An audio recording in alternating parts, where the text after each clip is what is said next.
Love. Love is one of the most subtle blessings of the most merciful one bestowed upon mankind. As a seed, it exists in everyone.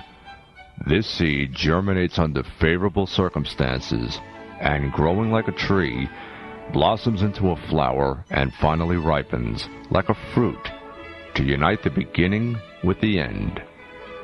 Love penetrates, as a feeling, into man's inner being through the inlets of his eyes, ears, and heart.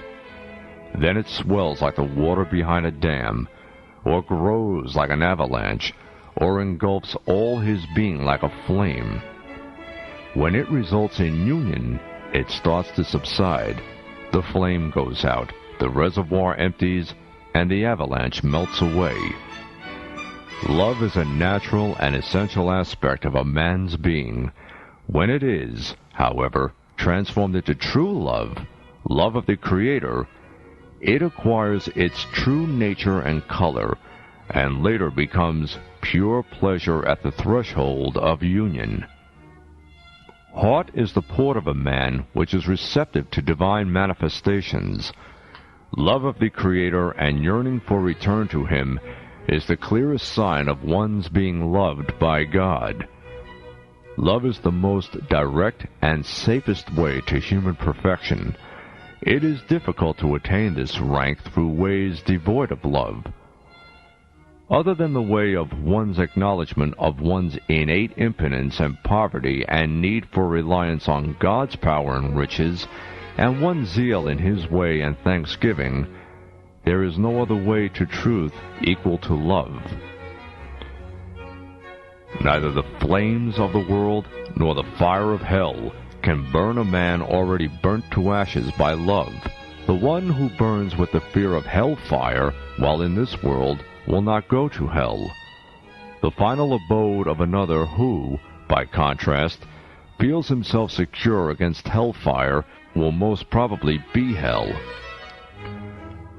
Those who burn here in the flames of love and suffer hell on earth because of struggling against their carnal selves and the world will most certainly not be subjected again to the same suffering in the hereafter. Love makes one forget his own existence and annihilates his existence in the existence of his beloved. So, it requires the lover to always want his beloved and dedicate himself, without expecting any return, completely to the desires of his beloved. This is, according to my way of thinking, the essence of humanity. In the way of love, even a slight, imagined inclination of the lover to someone other than his beloved is absolutely forbidden, and will mean the end of love.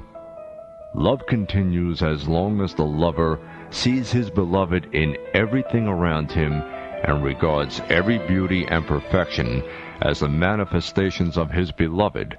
Otherwise, it will die.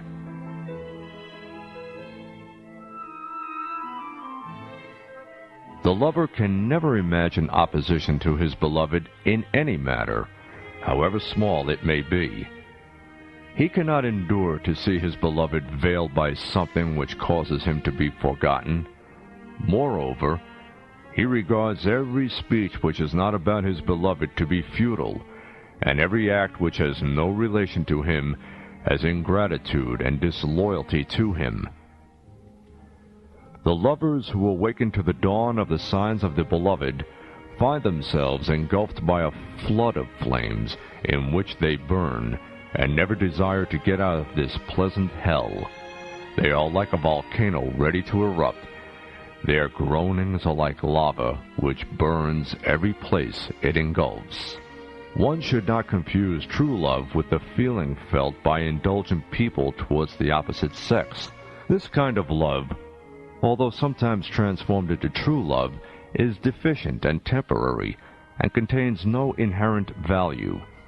It is impossible to express love with words, for it is an emotional state which can be understood by the lover.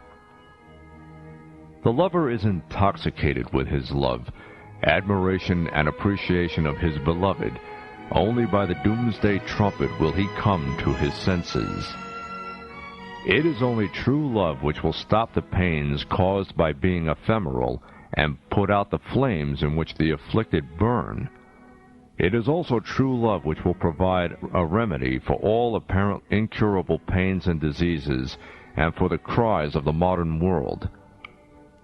If we do not plant the seeds of love in the hearts of young generations whom we try to revive through sciences, knowledge, and modern culture, they will never attain perfection and free themselves completely from the captivation of carnal desires.